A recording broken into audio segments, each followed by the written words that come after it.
Olá, meus queridos irmãos, que a paz de Deus, que o amor de Jesus, que as energias da espiritualidade maior se façam presente em nossos corações hoje e sempre. Falaremos hoje sobre viciações mentais. Há uma necessidade urgente de reprogramarmos a nossa mente. Hábitos longamente mantidos, vícios de longo tempo, acomodações psicológicas, há alguns acontecimentos e atitudes que justificamos para nós mesmos fugirmos do nosso próprio ego. Quando a mente está pronta, tranquila, parece que todas as coisas estão igualmente prontas. Isso porque da mente é que depende todo o senso crítico, as avaliações, na capacidade de perceber e julgar sobre as diferenças entre as coisas. Enquanto a mente se encontra sem energia, sem vigor ou mal desenvolvida, não consegue compreender a real finalidade existencial e também se adapta ao habitual automaticamente. À medida que se amplia o campo mental, mais fáceis se tornam as novas conquistas psicológicas, favorecendo a nossa memória, que supera os lapsos. Por quê? Por liberar-se das cargas negativas que escurecem toda a nossa mente. A desvalorização que fazemos dos nossos próprios méritos é um fator decisivo para a infelicidade pessoal e para o relacionamento com as outras pessoas, em razão do desrespeito a si próprio. Quem não se valoriza, supervaloriza os outros, fazendo confrontos entre si e os demais de forma inadequada, ou projeta a sua própria sombra, acreditando que são todos iguais, variando apenas na habilidade que aqueles possuem para mascarar-se. Este é um critério de avaliação distorcido, um critério de avaliação doentio, sem parâmetros bem projetados.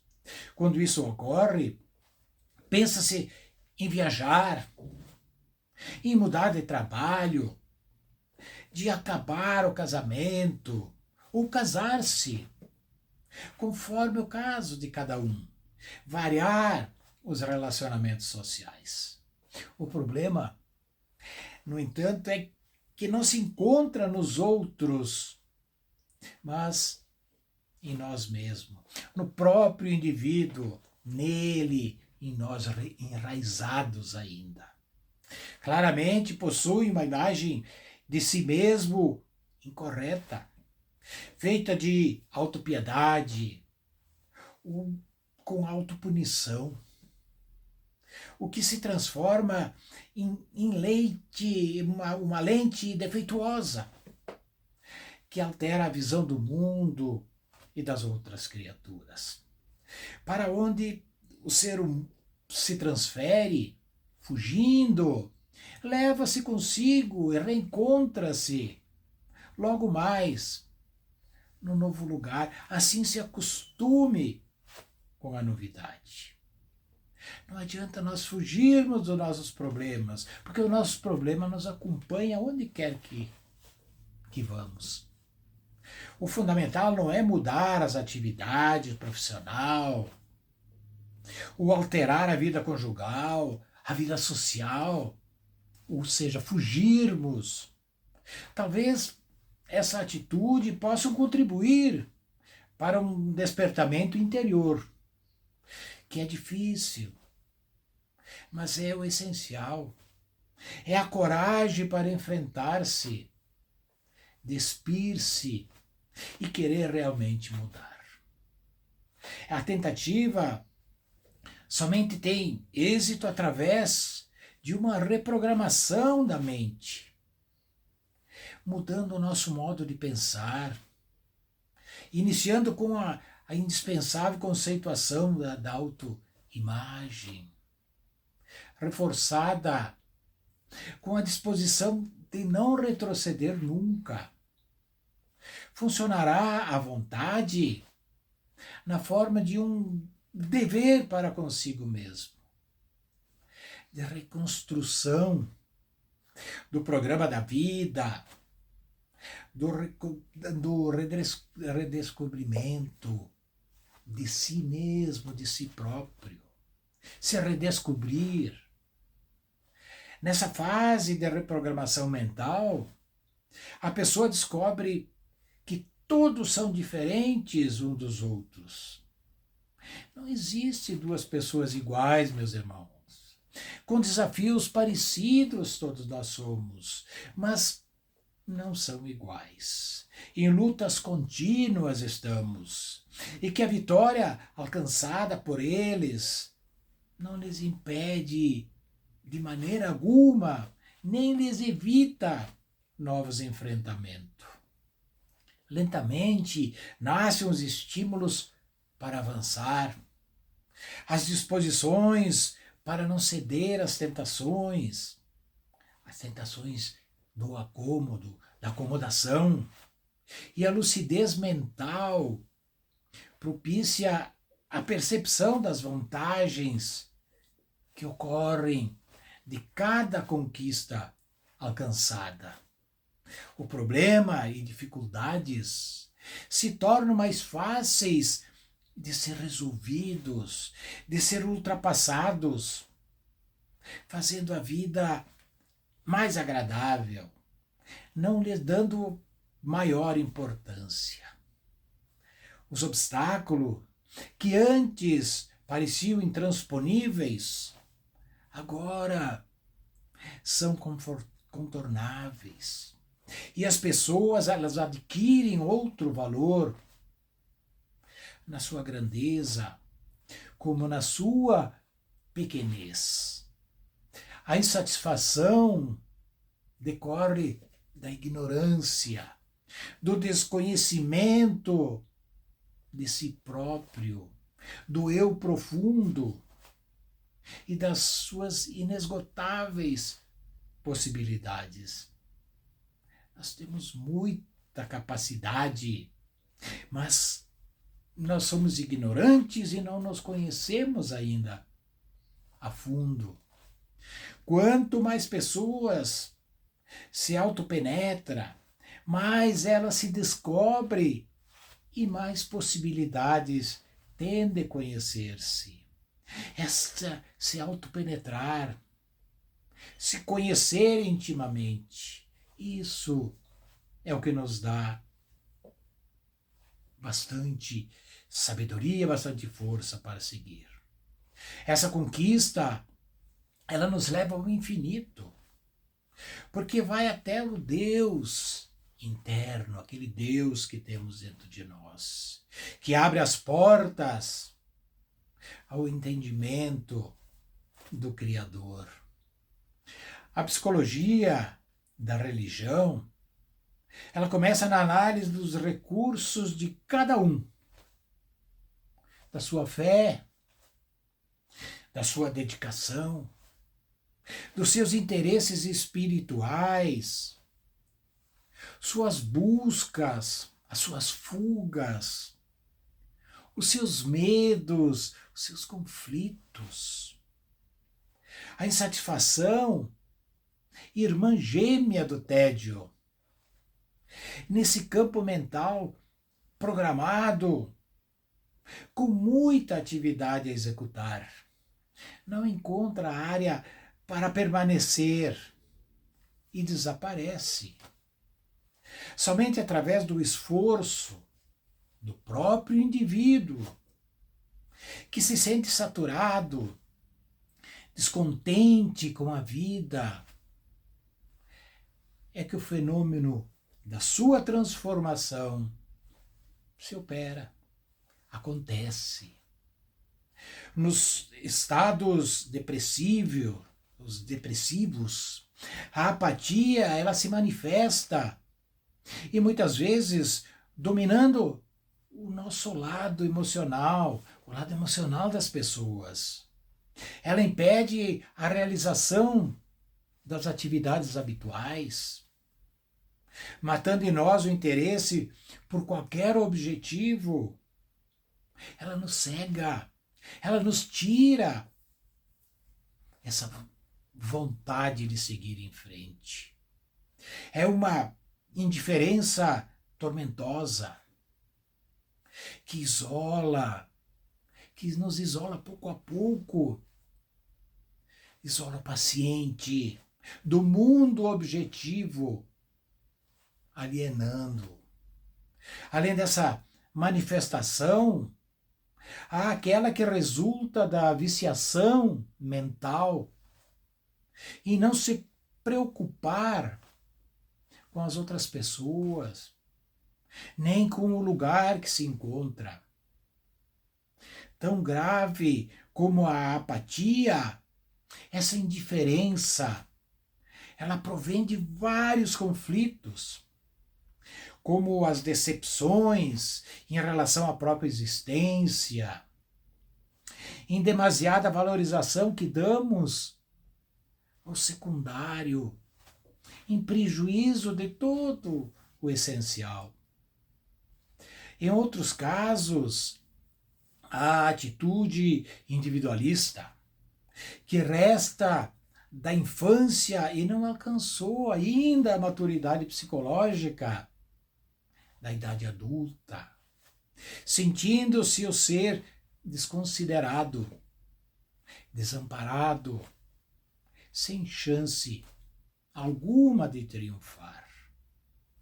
Também o cansaço decorrente de tentativas frustradas que tivemos, de autoafirmação, do desamor, em razão de haver aplicado mal o sentimento, o abandono de si mesmo pela falta de autoestima. Para isso, e para esse tipo psicológico, é muito mais fácil entregar-se à indiferença numa postura fria de inimigo de todos, do que lutar contra as causas desse comportamento. Inicia-se, às vezes, numa acomodação mental em relação aos acontecimentos todos, como mecanismo de defesa para poupar-se a trabalho ou a preocupações, caracterizando num triste conceito: deixa para lá. Toda questão mal resolvida, ela retorna a nós mesmos, mais complicada. Ninguém se pode manter em indiferença no inevitável processo de evolução. A vida é movimento, e o repouso, ele traduz pobreza de percepção dos fenômenos em volta de nós. Terminada uma cerimônia religiosa em plena natureza, fez-se um imenso silêncio que tomou conta de todos os presentes. Um jovem, sensibilizado, disse ao pastor: nunca percebi tão grande e profundo silêncio. E o pastor lhe disse: nunca havia ouvido toda a música das galáxias nas suas revoluções siderais. Quando a indiferença começar a sinalizar as atividades emocionais, faz-se urgente interrompê-la, aplicar-lhe a terapia da mudança do centro de interesses emotivo, despertando outras áreas do sentimento adormecidas ou ainda intocadas. Na afetividade mal direcionada, da qual resulta a síndrome da indiferença, a escolha pelo amor sem recompensa, pelo bem sem gratidão, ajuda o indivíduo a sair do gelo interior para as primeiras sensações da emotividade e da autorrealização.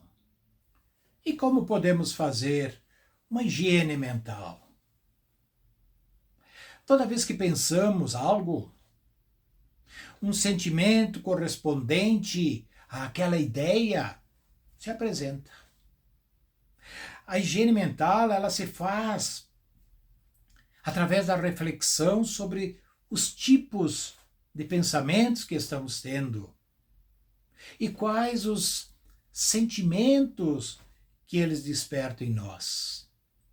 Sentimentos de alegria, sentimento de paz, sentimento de tranquilidade ou de raiva, contrariedades, ciúmes.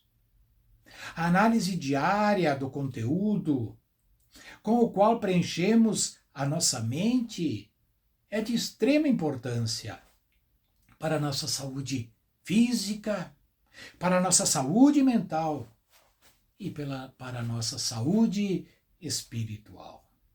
Ao identificar o pensamento como uma energia que emite vibrações, se exterioriza e sintoniza com outros do mesmo teor.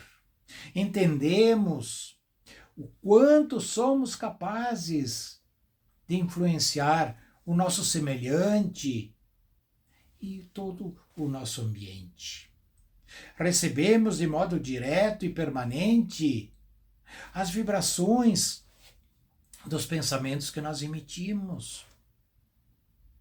Nosso ser, ele emprega-nos de pouco a pouco das qualidades dessas vibrações.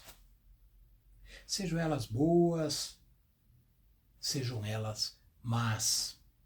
Por essa razão, nos sentimos bem quando nos aproximamos de pessoas que se habituam a manter a mente elevada, nutrida de bons sentimentos, com boas energias. Quando nós nos aproximamos de certas pessoas, nós sentimos, mesmo que sejam pessoas que nós nunca tenhamos visto, nos dá a impressão de que faz muitos anos que nos conhecemos e dá aquela vontade de dar aquele abraço. São as afinidades dessas energias. Se mantemos com frequência as ideias inspiradas por uns maus desejos, vamos acumulando essa energia emitida por elas, podendo ocasionar desordens físicas e até doenças. Nós vamos nos intoxicando dessas ideias, mas esses maus desejos, aí nós vamos nos impregnando. E sempre que nos aproximarmos de outras pessoas, nós atrairemos pela energia que nós estamos, as energias iguais se atraem. No movimento contrário, podemos direcionar a mente no sentido da superação, no sentido da cura de enfermidades, através da nossa mente, meus irmãos. Ela atua modificando a nossa natureza íntima, o nosso íntimo. É com frequência que vemos pessoas acometidas de doenças graves, que apresentam como uma recuperação surpreendente, pois mantêm uma atitude mental muito positiva e voltada para o bem. Pensar que ela não vai me vencer, e sim que eu tenho força de vencer essas doenças, essas enfermidades, essa necessidade que nós temos da melhora.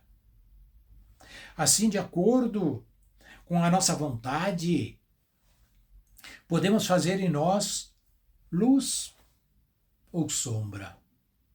É nós que decidimos. Nós temos esse livre-arbítrio para podermos escolher.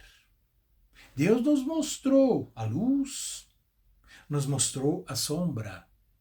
Cabe a nós escolhermos o melhor para nós. Os ambientes também são influenciados pela projeção dos pensamentos de cada um e ficam impregnados das qualidades boas ou más. No nosso lar, com a nossa família, se nós usarmos de pensamentos saudáveis, nós estaremos impregnando o nosso ambiente, tornando-o saudável.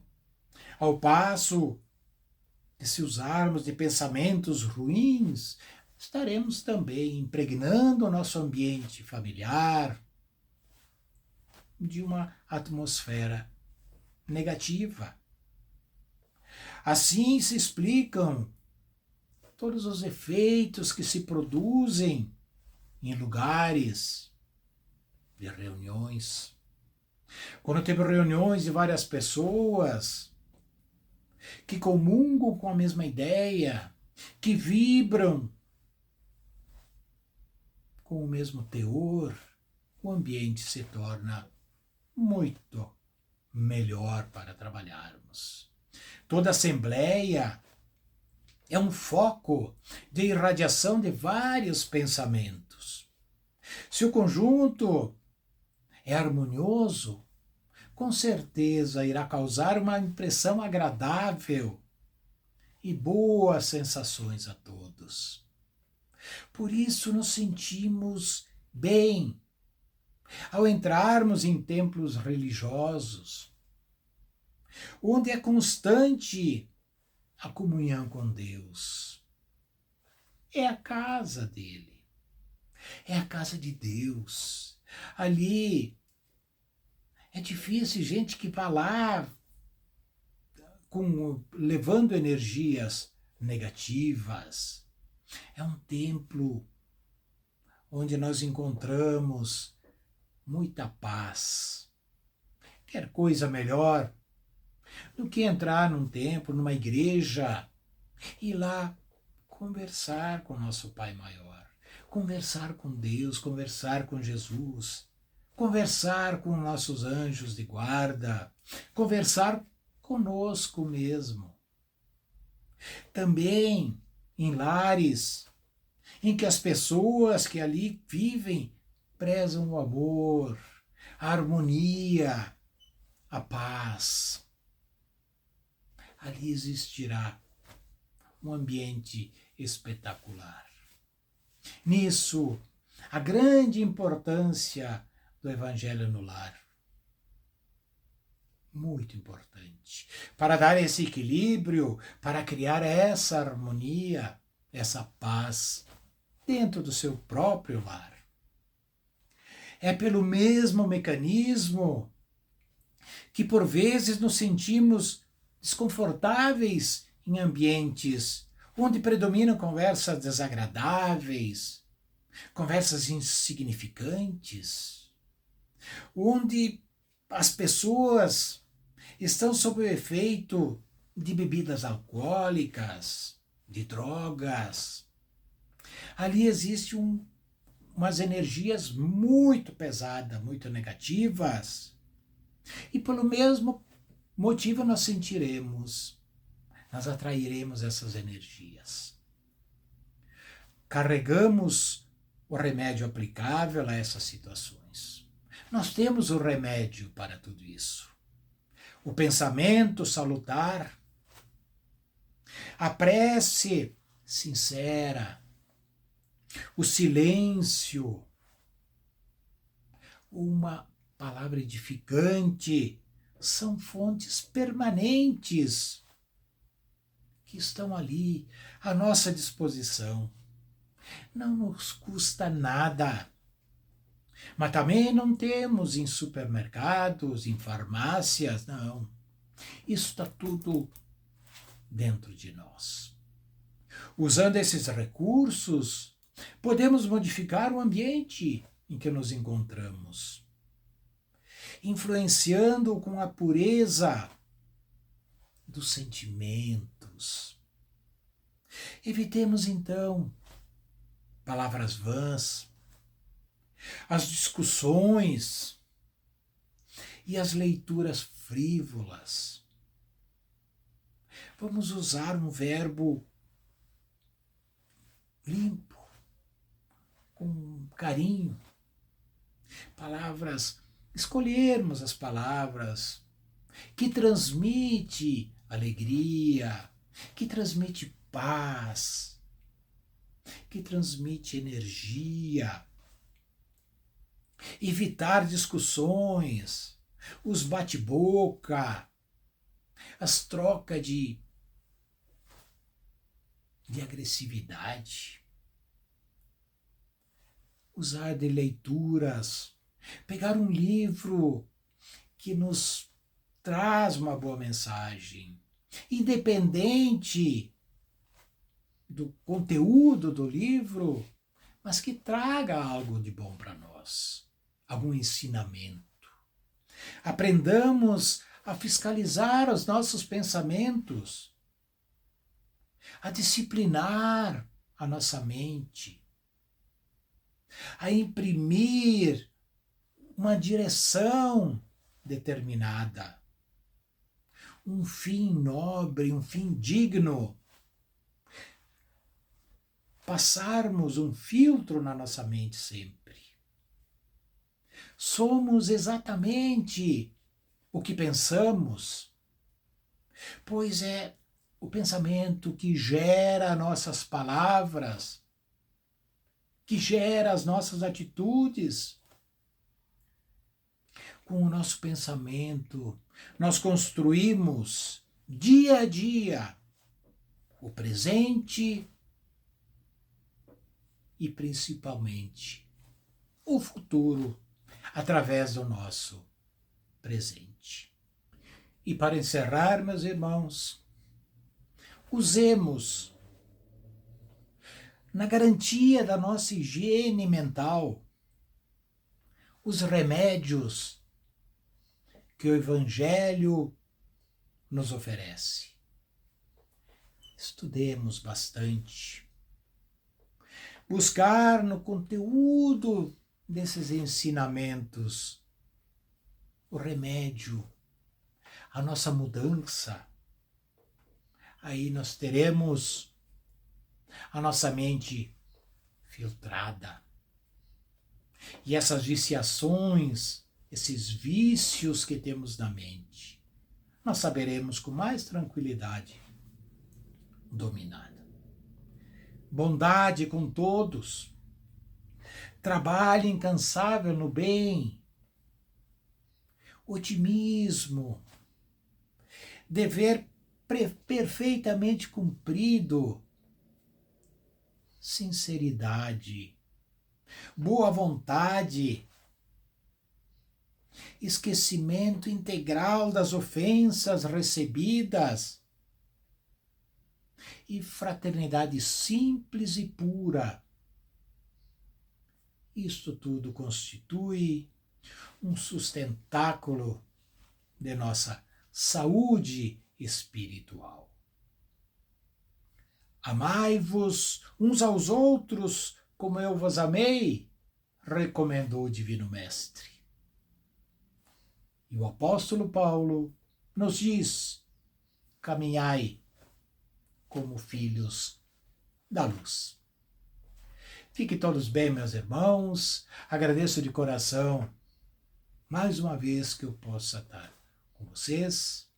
Que Deus nos abençoe, nos proteja e nos inspire sempre a estudarmos, para aí sim, dentro dessa mudança interna, possamos limpar esses vícios que temos na nossa mente, que nos atrapalha muito o nosso caminhar. Um beijo no coração de cada um de vocês. Muito obrigado.